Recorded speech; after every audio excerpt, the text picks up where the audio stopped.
Hi hello നമസ്കാരം. എല്ലാവർക്കും AZB അക്കാഡമിയിലേക്ക് സ്വാഗതം. അപ്പൊ വീണ്ടും ഡിഗ്രിക്കാർക്ക് എന്താണ് വളരെ മനോഹരമായിട്ടുള്ള ഒരു അവസരം വന്നിരിക്കുകയാണ്.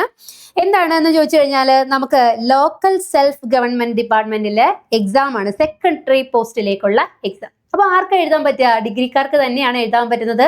അതുകൊണ്ട് തന്നെയാണ് പറഞ്ഞത് ഡിഗ്രിക്കാർക്ക് എന്താണ് വീണ്ടും വീണ്ടും വീണ്ടും അവസരങ്ങൾ ഇങ്ങനെ വന്നുകൊണ്ടേയിരിക്കുകയാണ്. ഈ വർഷം നമുക്കുള്ളതാണ്. അപ്പൊ എന്ത് ചെയ്യുക? വളരെ ഭംഗിയായിട്ട് പഠിക്കുക എന്നുള്ളതാണ്. ഉറപ്പായിട്ടും നമുക്ക് ഈ വർഷം എന്താണ് ഇതിന്റെ നോട്ടിഫിക്കേഷൻ പ്രതീക്ഷിക്കാവുന്നതാണ്. അപ്പോൾ ഇതിനു മുൻപ് വന്ന നോട്ടിഫിക്കേഷൻ ബേസ് ചെയ്ത് എന്തെല്ലാം കാര്യങ്ങളാണ് നമുക്ക് മനസ്സിലാക്കാനായിട്ട് പറ്റുന്നതെന്ന് നോക്കാം കേട്ടോ. നോക്കിക്കേ, നമുക്ക് ലാസ്റ്റ് വന്നത് എന്നാണ് എന്ന് ചോദിച്ചു കഴിഞ്ഞാൽ 29/12/2023 ഇത്തരത്തിലൊരു നോട്ടിഫിക്കേഷൻ വന്നത്. പഞ്ചായത്ത് തസ്തികകൾ അല്ലെങ്കിൽ പഞ്ചായത്തിലെ സെക്രട്ടറി പോസ്റ്റിലേക്ക് ഗസറ്റഡ് പോസ്റ്റ് ആണ് കേട്ടോ. അപ്പൊ ആ ഒരു രീതിയിൽ നിങ്ങൾ അതിനെ കാണണം. അത്രത്തോളം അതിന് പ്രാധാന്യമുണ്ട് എന്ന് മനസ്സിലാക്കുക. ആൻഡ് ദെൻ അതിന്റെ ക്ലോസിംഗ് ഡേറ്റ് അല്ലെങ്കിൽ ആപ്ലിക്കേഷൻ അവസാനിച്ച ഡേറ്റ് എന്ന് പറയുന്നത് 31/1/2024 അപ്പൊ നിലവില് 2023 ഇപ്പോ എന്ത് ചെയ്തിട്ട് വിളിച്ചിട്ടുള്ളത്.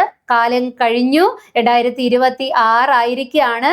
അപ്പൊ ഉറപ്പായിട്ടും നമുക്ക് ഈ വർഷം നവംബർ ഡിസംബർ ആവുമ്പോൾ ഈ എക്സാമിന്റെ നോട്ടിഫിക്കേഷൻ പ്രതീക്ഷിക്കാവുന്നതാണ്. അപ്പൊ എക്സാമിന്റെ ഡീറ്റെയിൽസ് നോക്കിക്കഴിഞ്ഞാൽ നമുക്ക് നോക്കാം. ഡിപ്പാർട്ട്മെന്റ് ലോക്കൽ സെൽഫ് ഗവൺമെന്റ് ഡിപ്പാർട്ട്മെന്റിലാണ് നമുക്ക് ജോലി ലഭിക്കുക. പോസ്റ്റ് നെയിം എന്ന് പറയുന്നത് സെക്രട്ടറി പോസ്റ്റ് ആണ് കേട്ടോ, സെക്രട്ടറി ആണ്. ആൻഡ് ദെൻ നോക്കിക്കേ, സ്കെയിൽ ഓഫ് പേ എന്ന് പറയുന്നത് 51,400 മുതൽ 1,00,000 പുറത്ത്. അപ്പൊ നോക്കിക്കേ, ജോലി ലഭിച്ച് നമുക്ക് എത്ര ലക്ഷം വരെ, 1,00,000-ലധികം രൂപ വരെ ശമ്പളമായിട്ട് വാങ്ങാൻ പറ്റുന്ന ഗസറ്റഡ് തസ്തിക എന്ന് പറയുന്നത് അതുകൊണ്ട് തന്നെയാണ് അല്ലെ. അപ്പൊ അത്രയും വാല്യുബിൾ ആയിട്ടുള്ള ഒരു അവസരമാണ്. അപ്പൊ നമ്മൾ അതൊന്നും നഷ്ടപ്പെടുത്തി കളയരുത്. കൃത്യമായി അറിഞ്ഞിരിക്കുക ഓരോ എക്സാമുകളും വന്നത് എന്നാണ്, ഡേറ്റ് എന്നാണ്, അതുപോലെ തന്നെ അതിന്റെ എക്സാം വന്നത് എങ്ങനെയാണ്, ആ ഒരു പാറ്റേൺ ഒക്കെ അറിഞ്ഞിരുന്നാൽ മാത്രമേ നമുക്ക് ഇനി വരുന്ന നോട്ടിഫിക്കേഷനിൽ അതനുസരിച്ച് ടൈം മാനേജ്മെന്റ് ചെയ്ത് പ്രിപ്പയർ ചെയ്യാനൊക്കെ നമുക്ക് ടൈം കിട്ടുള്ളൂ അല്ലെ. അപ്പോൾ ഇതില് നിങ്ങൾ എല്ലാവരും കൃത്യമായി മനസ്സിലാക്കിയിരിക്കേണ്ട ഏറ്റവും പ്രധാന കാര്യം, നിങ്ങൾക്ക് ഡിഗ്രി ക്വാളിഫിക്കേഷൻ ഉണ്ടോ, നിങ്ങൾ അപ്ലൈ ചെയ്യുക. ഓക്കെ, നിങ്ങൾ ഡിഗ്രി ക്വാളിഫൈഡ് ആണോ എന്നുണ്ടെങ്കിൽ വേറെ ഒന്നും നോക്കണ്ട, അപ്ലൈ ചെയ്യുക, പഠിക്കുക, ജോലി നമുക്ക് കിട്ടും. നമുക്ക് നോക്കാം ഇതിന്റെ ഫർദർ ഡീറ്റെയിൽസിലേക്ക് നോക്കുകയാണെങ്കിൽ ഏജ് ലിമിറ്റ് ഇത് എന്താണ്, മുൻവർഷ നോട്ടിഫിക്കേഷൻ ആയതുകൊണ്ട് തന്നെ ഇതിൽ 38 തന്നിരിക്കുന്നത്. നമുക്കറിയാം 40, 43, 45 എന്നീ ക്രമത്തിൽ നമുക്ക് എന്ത് ചെയ്തു, ഏജ് റിലാക്സേഷൻ ലഭിച്ചിട്ടുണ്ട്. അപ്പോൾ ഒരുപാട് പേർക്ക് എന്ത് ചെയ്യുന്നുണ്ട്, എക്സ്ട്രാ അധികമായിട്ട് ഈ ഒരു എക്സാം എഴുതുവാനായിട്ട് സാധിക്കും. അത് വളരെ വലിയൊരു കാര്യമാണ്. ഡിഗ്രിക്കാരും തന്നെ എന്താണ്, ഏജ് ഓവറായി പോയി എന്ന് കഷ്ടപ്പെട്ട് എന്ന് വിഷമിച്ചിരിക്കുന്നവരാണെന്നുണ്ടെങ്കിൽ അതാണ്ട് നിങ്ങൾക്ക് വീണ്ടും ഒരു അവസരം തന്നിരിക്കുകയാണ്. ചിലപ്പോൾ ഇതുവരെയും നമുക്ക് ജോലി കിട്ടാൻ ഇത്തരത്തിലൊരു ഗസറ്റഡ് പോസ്റ്റിലേക്ക് കയറാനായിരിക്കും. സോ എന്ത് ചെയ്യുക, നന്നായിട്ട് തന്നെ പഠിക്കുക കേട്ടോ. ഇൻ ക്വാളിഫിക്കേഷൻ എന്ത് തന്നെയാണ്, ഡിഗ്രി ആണ്, ഗ്രാജുവേഷൻ ആണ് നമ്മുടെ ഒരു ക്വാളിഫിക്കേഷൻ ആയിട്ട് പറയുന്നത്. അതുകൊണ്ട് ഗ്രാജുവേഷൻ ഉള്ള എല്ലാവർക്കും ഈ ഒരു ഏജ് ലിമിറ്റിൽ നിൽക്കുന്നവരാണ് നിങ്ങളെങ്കിൽ അപ്ലൈ ചെയ്യാവുന്നതാണ്. ഇനി ഇതിന്റെ മുൻവർഷ എക്സാമുമായിട്ട് ബന്ധപ്പെട്ട് നമ്മൾ പറഞ്ഞു, നോട്ടിഫിക്കേഷൻ വന്നത് 2023 ഡിസംബറിലായിരുന്നു. ആൻഡ് ദെൻ ആപ്ലിക്കേഷൻ ആ ഒരു സമയത്ത് സ്റ്റാർട്ട് ചെയ്തു. അത് ജനുവരി 31, 2024 ആദ്യ മാസം അവസാനം വരെ എന്ത് ചെയ്യാൻ പറ്റി, ആപ്ലിക്കേഷൻ ഡേറ്റ് ഉണ്ടായിരുന്നു. ആൻഡ് ദെൻ ഏകദേശം 4,50,000 മേലെ ആൾക്കാർ എന്ത് ചെയ്തു, അപ്ലൈ ചെയ്തു എന്നുകൂടി നിങ്ങളൊന്ന് അറിഞ്ഞോ കേട്ടോ. ആൻഡ് ദെൻ ഇതിന്റെ എക്സാം സ്റ്റേജ് ബൈ സ്റ്റേജ് ആയിട്ടാണ് നടന്നത്.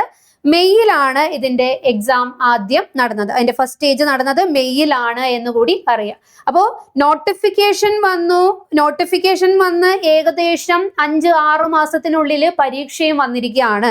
ഓക്കെ, ആ പരീക്ഷയും കഴിഞ്ഞിട്ട് നമ്മൾ പിന്നീട് നോക്കുമ്പോൾ നമ്മുടെ പ്രിലിംസിന്റെ റിസൾട്ട്, അപ്പം ഇത് പ്രിലിംസ്, മെയിൻസ്, ഇന്റർവ്യൂ എന്ന രീതിയിലാണ് നമുക്ക് എക്സാമിന്റെ ഒരു പാറ്റേൺ പോകുന്നത്. ഇതിൽ നമ്മൾ എന്താണ്, പ്രിലിംസ് എഴുതി എന്നുണ്ടെങ്കിൽ അതിന്റെ റിസൾട്ട് വന്നത് നോക്കിക്കേ, ജൂലൈ 2024 റിസൾട്ട് വന്നു. അതായത് മെയ് മാസം എഴുതിയ എക്സാമിന്റെ റിസൾട്ട് എന്നോട് വന്നു, ജൂലൈ ആയപ്പോൾ തന്നെ എത്തിയിരിക്കുകയാണ്. പ്രിലിംസിന്റെ ആണ്. ആൻഡ് ദെൻ മെയിൻസ് എക്സാമിനേഷൻ നടന്നു. ഈ മെയിൻസ് എക്സാമിനേഷൻ നടന്നത് നവംബർ മാസത്തിലും അതിന്റെ റിസൾട്ട് ഷോർട്ട് ലിസ്റ്റ് ചെയ്യപ്പെട്ടത് മാർച്ചിലുമായിരുന്നു. അതായത് പിറ്റേ വർഷം 2025 എന്ത് ചെയ്തു, അതിന്റെ മെയിൻസിന്റെ ഷോർട്ട് ലിസ്റ്റും വന്നു.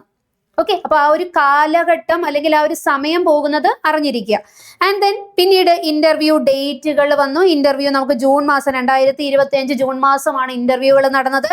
And then final rank list July 31 പ്രസിദ്ധീകരിക്കപ്പെട്ടു. അപ്പൊ നോക്കിക്കേ, നിങ്ങൾ 2023 വന്ന നോട്ടിഫിക്കേഷൻ 2024 എക്സാം നടന്നു. 2025 എന്തുണ്ടായത്, റിസൾട്ട് വന്നത് എന്നറിയാം. ഇപ്പൊ വർഷം ഇത്രയും എടുത്തു. 2025 വന്ന റാങ്ക് ലിസ്റ്റ് 2028 എന്ത് ചെയ്യും, അതുവരെയാണ് അതിന്റെ കാലയളവ് എന്ന് പറയുന്നത്. അപ്പൊ ഈ കാലയളവിനുള്ളിൽ 2028 നമ്മുടെ ഈ ഒരു റാങ്ക് ലിസ്റ്റിന്റെ കാലാവധി കഴിയുന്നതിന് മുമ്പായിട്ട് ഈ പറഞ്ഞ കാര്യങ്ങളെല്ലാം നടക്കണം. അതായത് നോട്ടിഫിക്കേഷൻ വരണം, എക്സാം പ്രിലിംസ് നടക്കണം, അതിന്റെ റിസൾട്ട് വരണം, മെയിൻസ് നടക്കണം, മെയിൻസ് റിസൾട്ട് വരണം, ഇന്റർവ്യൂ നടക്കണം, ആൻഡ് ദെൻ ഫൈനൽ റിസൾട്ട് വരണം. ഇക്കാര്യങ്ങളെല്ലാം നടക്കാനുള്ള സമയം എത്ര വരെയാണ്, 2028 ജൂലൈ 31 വരെയാണ്, 3 വർഷം. ഓക്കെ, അപ്പോൾ അതിനുള്ളിലായിട്ട് ഇക്കാര്യങ്ങളെല്ലാം നടക്കണം എന്നുണ്ടെങ്കിൽ ഉറപ്പായിട്ടും ഈ വർഷം എന്താണ്, നവംബർ അല്ലെങ്കിൽ ഡിസംബറിനുള്ളിൽ തന്നെ നമുക്ക് എക്സാമിന്റെ നോട്ടിഫിക്കേഷൻ വന്നിരിക്കണം. അപ്പോൾ അത് എന്ത് ചെയ്യുക, വളരെ ഭംഗിയായിട്ട് മനസ്സിലാക്കി വെക്കുക. ഇനി നമുക്ക് മുന്നിലേക്ക് വളരെ കുറച്ച് സമയമുള്ളൂ, നോട്ടിഫിക്കേഷൻ വരും. നോട്ടിഫിക്കേഷൻ വന്നാൽ 5 മാസത്തിനുള്ളിൽ പരീക്ഷ നടക്കും. അതിനു വേണ്ടിയിട്ട് പ്രിപ്പറേഷൻ തുടങ്ങുവാൻ നേരമായി എന്നുള്ളതാണ് മനസ്സിലാക്കേണ്ടത്. ഓക്കെ, അപ്പൊ അത് വളരെ ഭംഗിയായിട്ട് മനസ്സിലാക്കി വെക്കുക. പഞ്ചായത്ത് തലത്തിൽ നോക്കുകയാണെന്നുണ്ടെങ്കിൽ അവിടുത്തെ ഏറ്റവും ഉയർന്ന പോസ്റ്റ് തന്നെയാണ് നമുക്ക് ലഭ്യമാകുക. അതിൽ ഏറ്റവും ഇൻട്രസ്റ്റിംഗ് ആയിട്ടുള്ള കാര്യം, നമ്മൾ എല്ലാവരും ജോലി എന്ന് പറയുന്നെങ്കിലും ജോലിയിൽ ഏറ്റവും പ്രധാനമായിട്ട് നമ്മൾ ആരെയാണ് ഫോക്കസ് ചെയ്യുന്നത്, നമ്മുടെ സ്കെയിൽ ഓഫ് പേ ആണ് അല്ലെ, നമ്മുടെ ഒരു ശമ്പളമാണ്. ശമ്പളം നോക്കിക്കേ, സ്റ്റാർട്ടിങ് 55 മുതൽ നമുക്ക് ഇങ്ങനെ തുടങ്ങുകയാണ്. 1 ലക്ഷത്തിന് പുറത്ത് നമുക്ക് എന്ത് ചെയ്യാൻ പറ്റും, ശമ്പളം വാങ്ങിക്കുകയും ചെയ്യാം. അപ്പൊ നഷ്ടപ്പെടുത്തി കളയരുത്.